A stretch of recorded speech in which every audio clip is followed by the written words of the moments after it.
The homeless man's fingers dug into my arm so hard they left bruises. His eyes weren't crazy. They were terrified. "You die if you take that train," he whispered, his breath hot against my face. 4 hours later, I'm still on that train with the same 12 passengers, and the woman next to me just told me she's been riding since 1987. My name is Jamie Chen. I'm 29 years old, and I was supposed to be at my cousin's wedding rehearsal dinner 3 hours ago. The woman sitting across from me, Mrs. Adelaide Brennan, is knitting the same scarf she's been working on for 37 years. The businessman 2 rows ahead keeps checking a flip phone that shouldn't even have signal anymore. And the conductor who just asked for our tickets for the 4th time is wearing a uniform from 1950. Before you think I'm losing my mind, hit that subscribe button, because what I'm about to tell you happened on the most ordinary Friday morning in Chicago. And drop a comment letting me know where you're watching from, because I need to know if anyone else has heard of the 11:15 train that never stops. The man who tried to warn me was Bobby Haynes. He'd been living outside Union Station for as long as anyone could remember. Security knew him by name. Commuters bought him coffee sometimes. He never asked for money, never caused trouble. He just grabbed people heading for Platform 3 every October 18th and begged them not to board the 11:15. Everyone thought he was harmless but crazy, including me. That Friday morning started like every other trip to Milwaukee I'd taken. My cousin Diane was getting married that weekend, and I was her maid of honor. We weren't just cousins, we were basically sisters. After my parents died in a car accident when I was 12, Diane's mom, my Aunt Rosa, took me in without hesitation. Diane and I shared a room for 6 years. She taught me how to straighten my hair, helped me with homework, and covered for me when I snuck out to my first high school party. When she moved to Milwaukee for her job at the Children's Hospital, we promised we'd see each other at least once a month. The train made it easy. 90 minutes, 5 stops, $15. I knew the route by heart. I got to Union Station at 10:45 that morning. Plenty of time to grab coffee and catch the 11:15.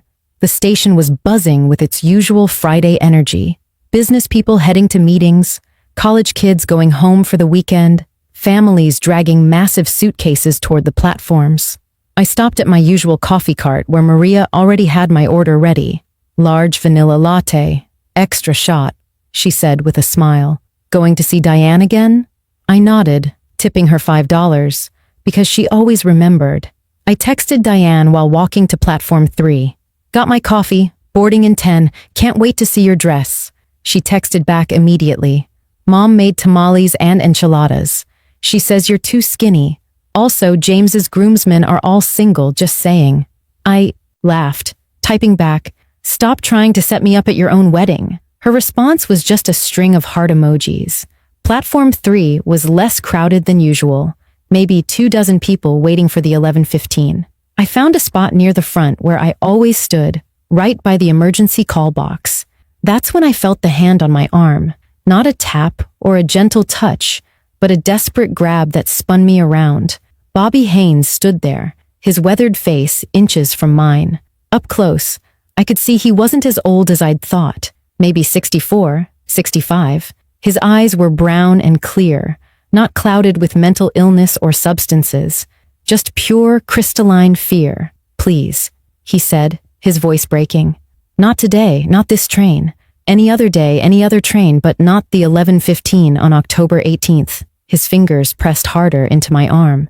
37 years I've been trying to warn people. 37 years since my brother got on this train and never got off. They found his body, yes, but he never got off. Do you understand? He's still on that train." I tried to pull away, but his grip was iron. "Sir, you're hurting me," I said, looking around for help. Other passengers were staring now, some pulling out phones to record. "Bobby, let the lady go," a tired voice said behind us. A security guard I recognized, Officer Martinez, approached with the exhausted patience of someone who'd done this before. "We've talked about this. You can't grab people." Bobby released my arm but didn't step back. "Tell her, Martinez. Tell her about the people who go missing. Tell her about October 18th, 1950. Tell her about the tunnel." Officer Martinez sighed, gently moving Bobby aside. Miss, I apologize. Bobby lost his brother years ago and October bothers him. Are you okay? I nodded, rubbing my arm where I could already feel bruises forming. I'm fine, just surprised. The train pulled into the station with a grinding squeal of brakes. It looked older than usual, one of those vintage cars they sometimes used for the less popular routes. The paint was dark green instead of the usual silver and blue. Bobby made one last desperate attempt, shouting as Officer Martinez led him away. Count the passengers. Count them when you board and count them when you leave. They won't match. They never match. I boarded quickly, finding a window seat in car 3. The interior definitely showed its age. Cracked leather seats, wood paneling that had seen better days, windows that looked like they'd been cleaned with newspaper and hope. Only about a dozen other passengers in my car, all spread out, all quiet. No one was on their phone, which was weird. Even the teenage girl 3 rows up was just staring out the window instead of scrolling through TikTok. The conductor came through almost immediately, an older man in a uniform that looked like it came from a vintage store. His badge read, Mr. Gregory Vance, in that old-fashioned engraved style. When he took my ticket, his fingers were ice cold. Milwaukee? He asked, though the destination was clearly printed. Yes, I replied. He stared at me for a long moment, then nodded slowly. 90 minutes. 5 stops. Enjoy your journey, Miss Chen. I hadn't told him my name. I pulled out my laptop to review my presentation for Monday, trying to shake off the weird morning. Diane texted again. Let me know when you're close. I'll be in the cell phone lot. I sent her a thumbs up and settled in for what I thought would be a normal train ride.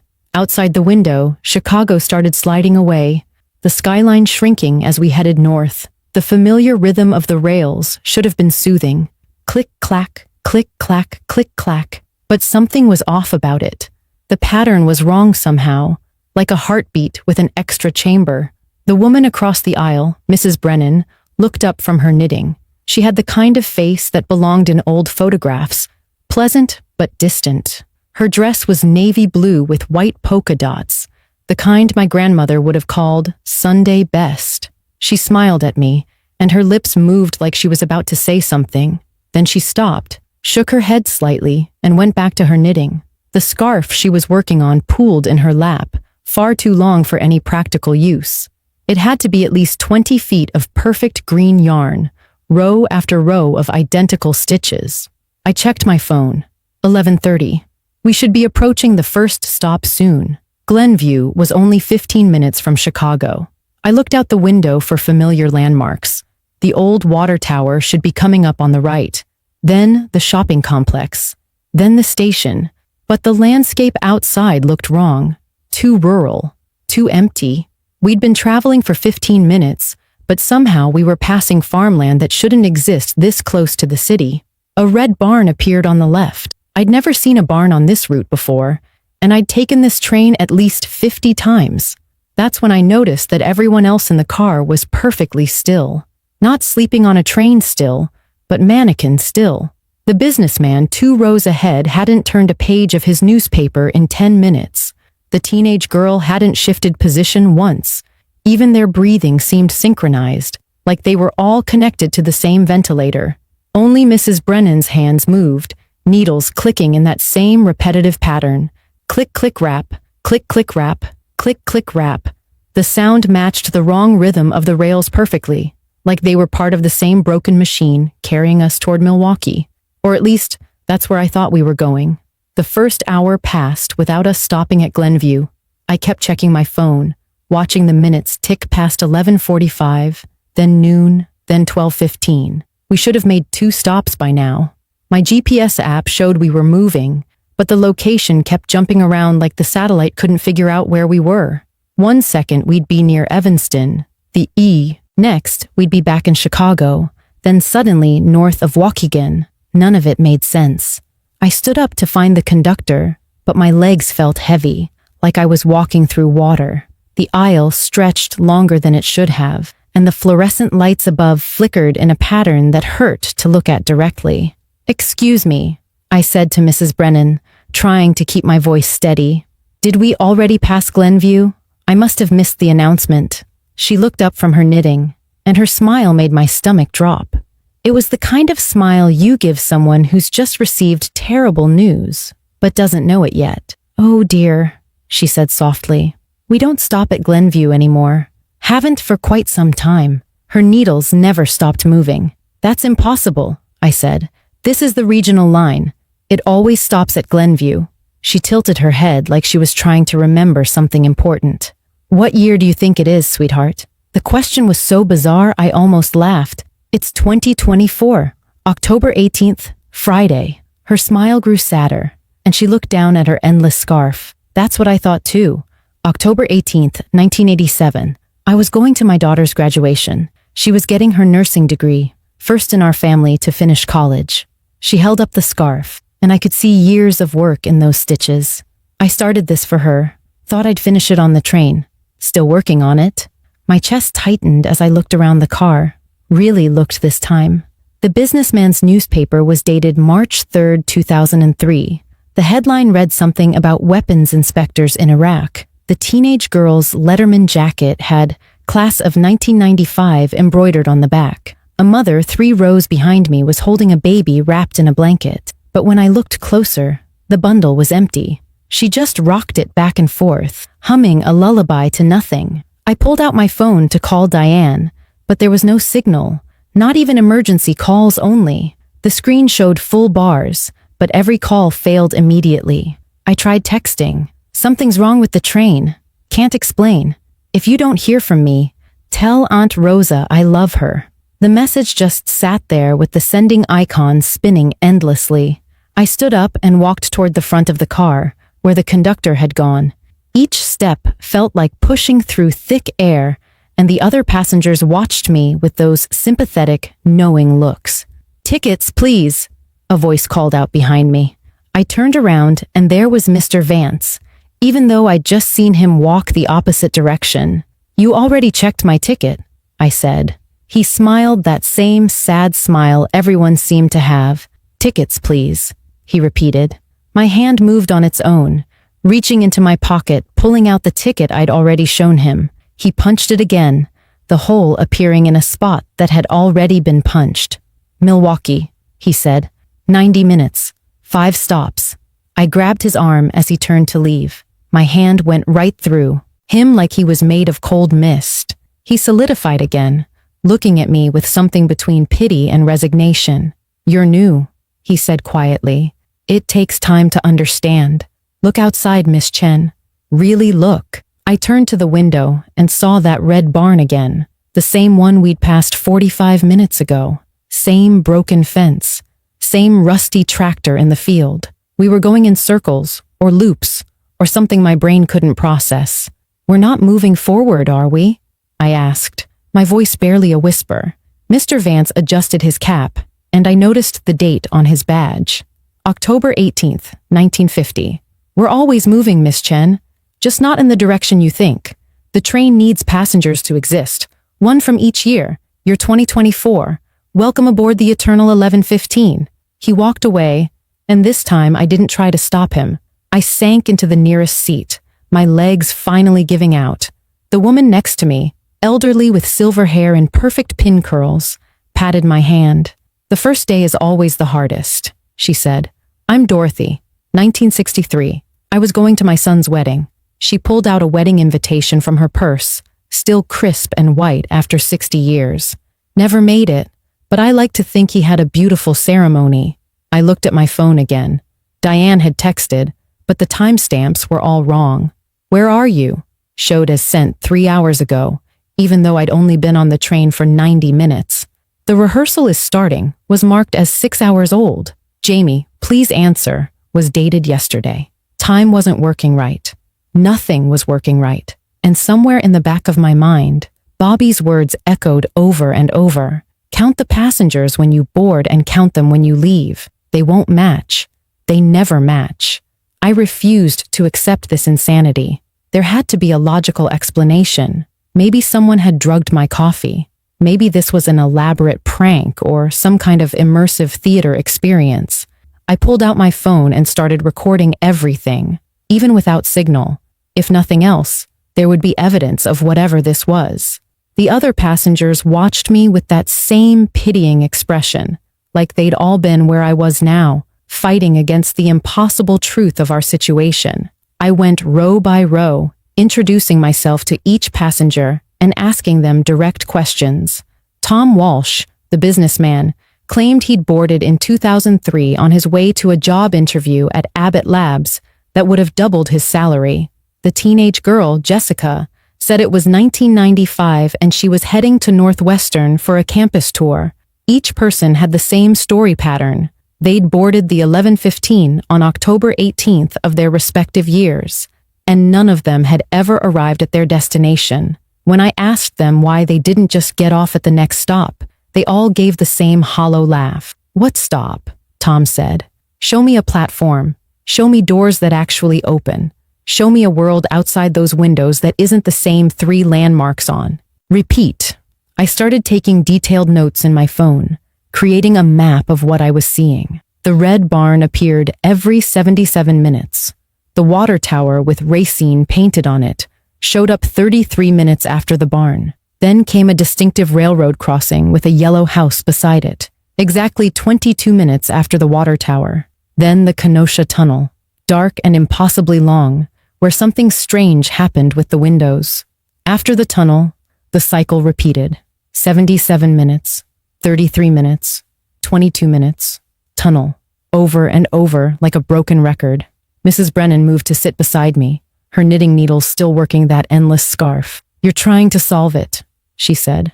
"We all did at first. Marcus brought a compass in 1978. It just spun in circles. Jennifer tried breaking a window in 1992. Her hand went right through the glass, but the window stayed solid. Paul attempted to pull the emergency brake in 2001. You can see him trying it right now if you look." She pointed to a man at the front of the car, his hand pulling desperately at a red handle that wasn't moving. "He's been pulling that brake for 23 years. Sometimes I think he's the lucky one. At least he still has hope." "There has to be a way out," I insisted. "Every system has a flaw.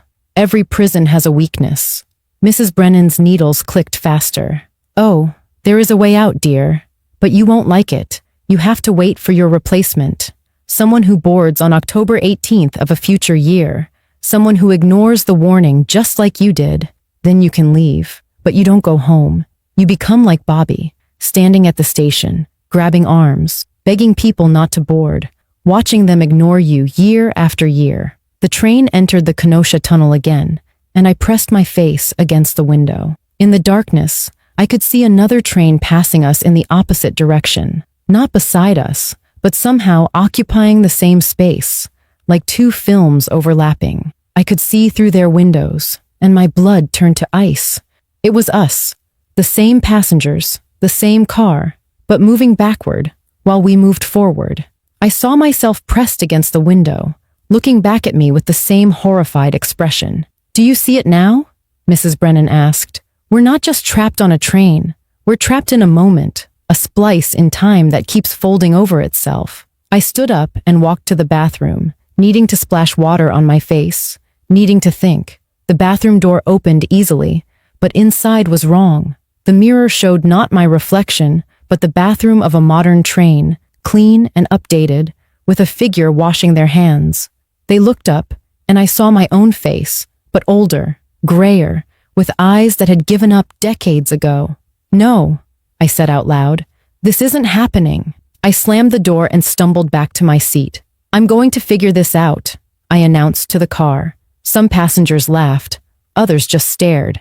"Tom." Walsh looked up from his perpetually unread newspaper. "I said the same thing 21 years ago. Had a wife, 2 kids, a mortgage. Spent what felt like years trying every possible solution. Eventually, you realize the only solution is acceptance. The train needs us to exist, and we need the train to exist. It's symbiotic, parasitic. Call it whatever makes you feel better." I pulled out my notebook again and started writing down everything Bobby had said at the station. He'd mentioned October 18th, 1950, the tunnel. His brother, Mr. Vance the conductor, had the same date on his badge. There was a connection there, something about the original event that started all this. I walked back to Mr. Vance, who was standing at the front of the car, swaying with the motion of the train.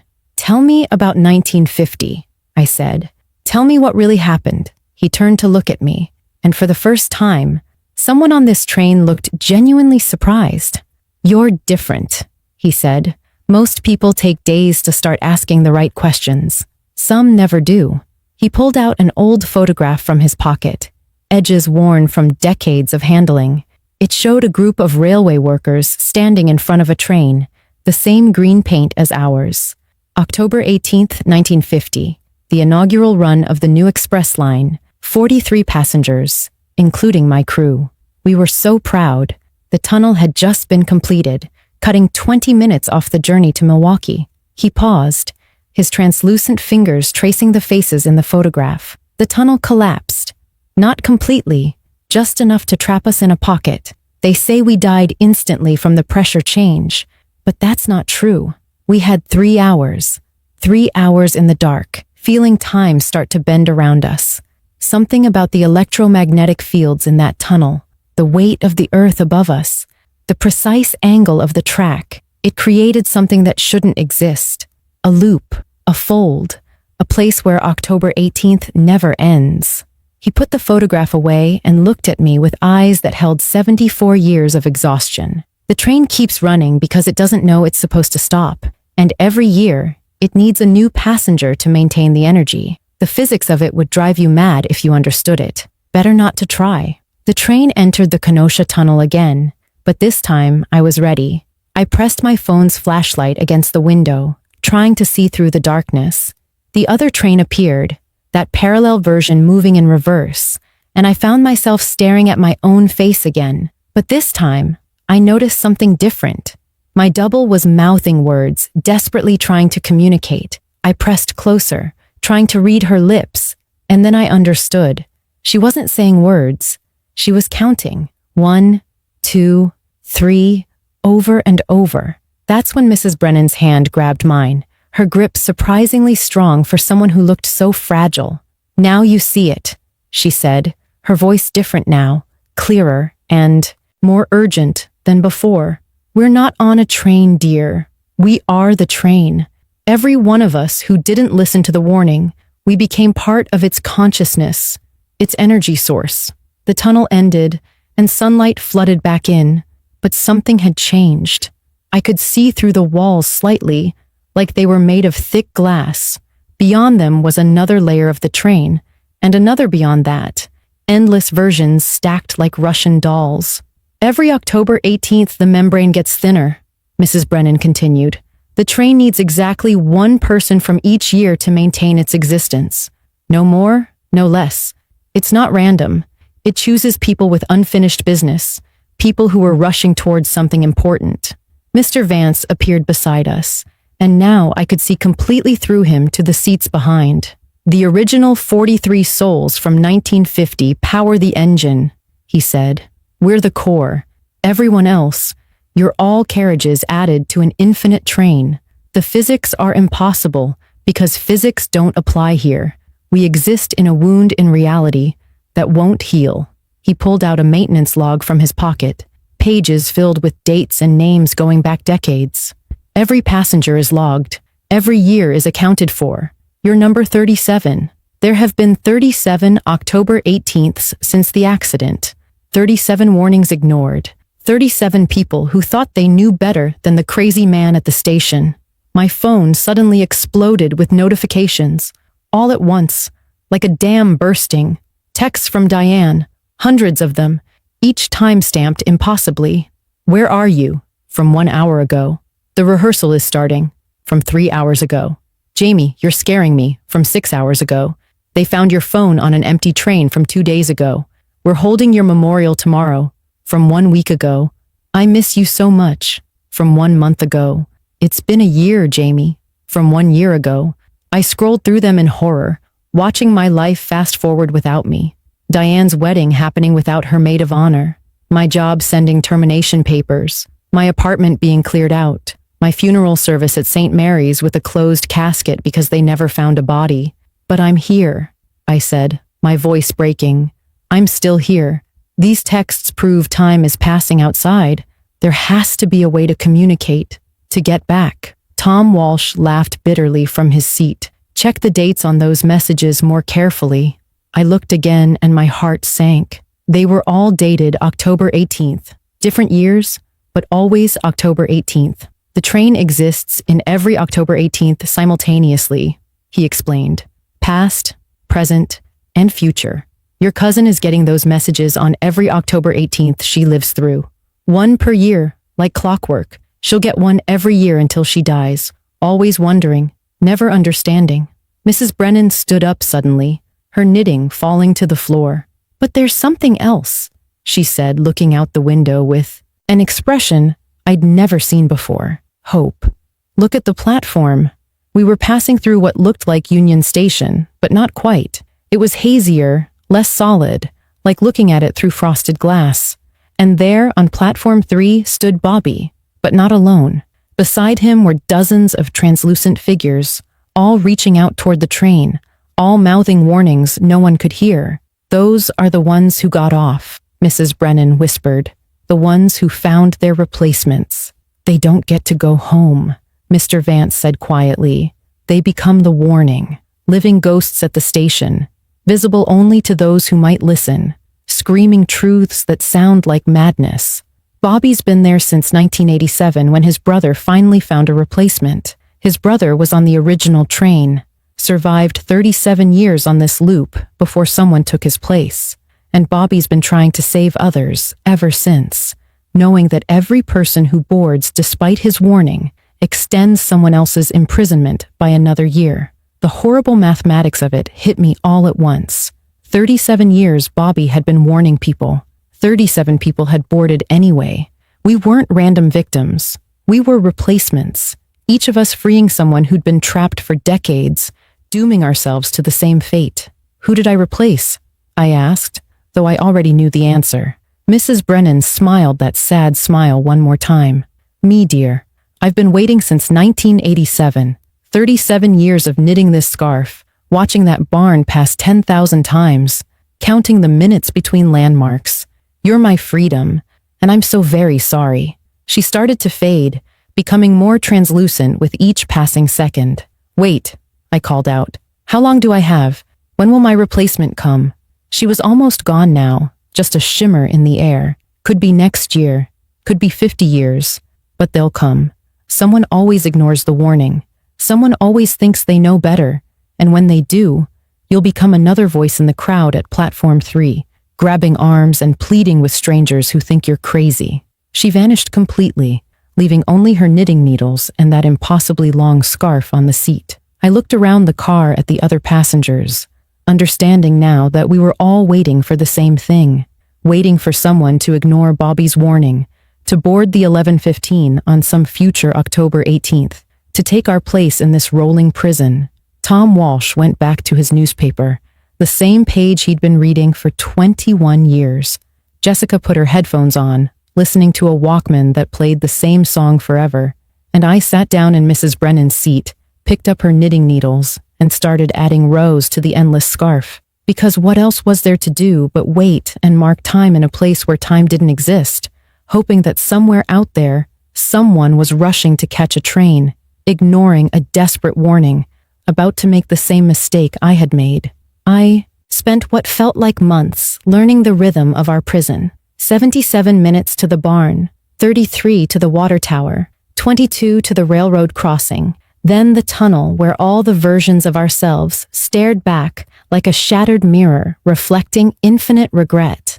I tried everything the others had already attempted, wrote SOS messages on the windows that no one outside could see, screamed at phantom stations where ghost passengers boarded but never noticed us, attempted to throw things off the train only to watch them reappear in my hand moments later. The train wasn't just holding us.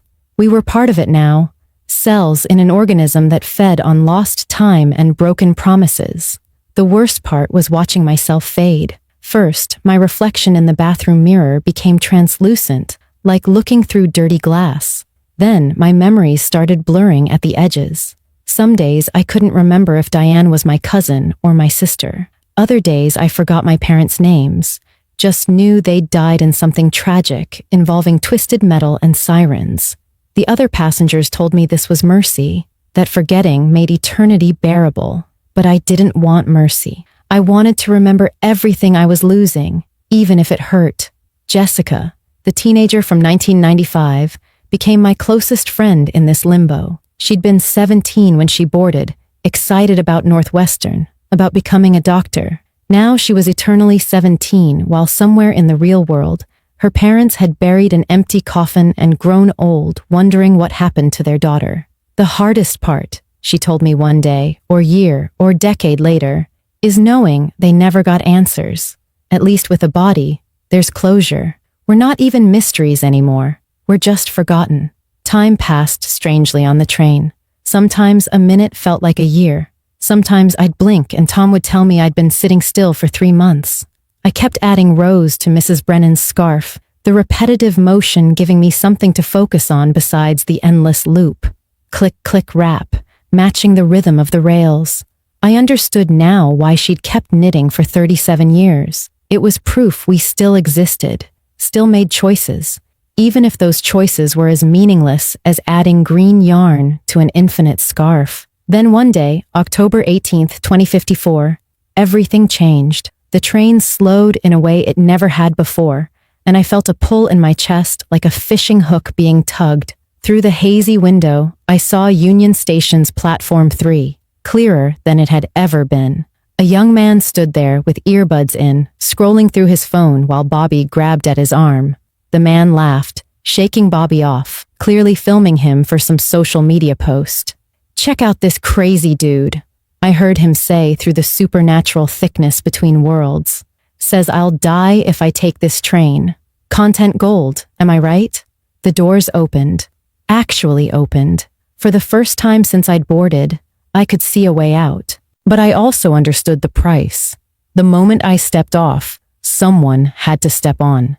That young man with his phone and his mockery and his whole life ahead of him would take my place. He'd become number 38 in Mr. Vance's ledger. His family would wonder. His friends would grieve. And I'd become another ghost at the station. Another warning ignored. I stood at the door for what felt like hours, but was probably seconds. The other passengers watched me. Some nodded encouragingly. Others looked away. Tom called out, "30 years is enough, Jamie. Take your freedom." But as I watched that young man board, laughing at his own cleverness, I made a different choice.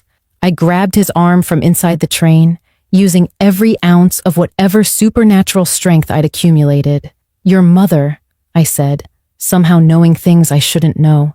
"She's sick, breast cancer, stage 2. She hasn't told you yet because she doesn't want to ruin your promotion celebration. If you get on this train, you'll never see her again. She'll go through chemo alone. She'll survive, but she'll always wonder why you disappeared the day before she needed you most." The young man's face went white. He stepped backward off the train, stumbling onto the platform. "How did you know?" he whispered. The doors started closing, and I knew I'd missed my chance. 30 years of waiting, gone in an instant of humanity. But as the train pulled away, I saw him run to Bobby, grabbing the old man's shoulders, asking him questions, finally listening. And Bobby looked right at me through the supernatural veil and nodded once, a gesture of respect between prisoners of different kinds. The train lurched forward, back into its eternal loop, and I realized something had changed. The other passengers were staring at me with a mixture of awe and confusion. "No one's ever done that before," Jessica said quietly. "No one's ever refused their freedom." Tom lowered his newspaper for the first time in decades. "You saved him. You actually saved someone." And in that moment, I understood something Bobby had figured out long ago. The real prison wasn't the train. It was the knowledge that our freedom required someone else's damnation. Bobby stood at that platform not because he had to, but because he chose to, warning everyone he could, saving who he could save. I went back to my seat and picked up the knitting needles, but something was different. The scarf began unraveling from the bottom, row by row, year by year, not disappearing, but transforming into something else. Letters, words, messages. Every row Mrs. Brennan had knitted contained a goodbye she never got to say, Every passenger's repetitive action was a final message, encoded in the routine of our prison. Tom's newspaper held love letters to his children. Jessica's music was a composition she'd been writing for her parents. We weren't just prisoners. We were living time capsules, holding on to the last pieces of ourselves for someone to find. My phone buzzed one more time. A message from Diane, dated October 18th, 2054. 30 years today, Jamie. I'm old now, retired from the hospital. I still come to the station every October 18th. That man Bobby passed away last week, but before he died, he told me the strangest thing. He said you were still on the train, still traveling, and that you'd saved someone. He said to tell you that Aunt Rosa's tamales were perfect at my wedding, and she saved you a plate in the freezer for when you come home. I don't understand what any of it means, but I choose to believe you're out there somewhere, finding your way back to us. I looked out the window as we passed the red barn for the millionth time and realized the truth. We weren't trapped. We were in transition, stuck between destinations like souls in purgatory. And every choice to warn someone, every refusal to pass on our curse, loosened the trap's grip a little more. Maybe one day, if enough of us chose sacrifice over freedom, the train would finally reach its destination. Until then, I'd keep knitting, encoding my story into green yarn, hoping someone, somewhere, would understand the warning. Don't ignore the desperate strangers. Don't dismiss the impossible. And whatever you do, never board the 11:15 train on October 18th. If this story reminded you to listen to warnings others might dismiss as crazy, hit subscribe for more true encounters with the impossible. And leave a comment telling me where you're watching from, especially if you've ever felt that chill of avoiding a tragedy you couldn't explain. Some guardian angels stand at train platforms, grabbing arms and speaking truths that sound like madness until the day you realize they saved your life.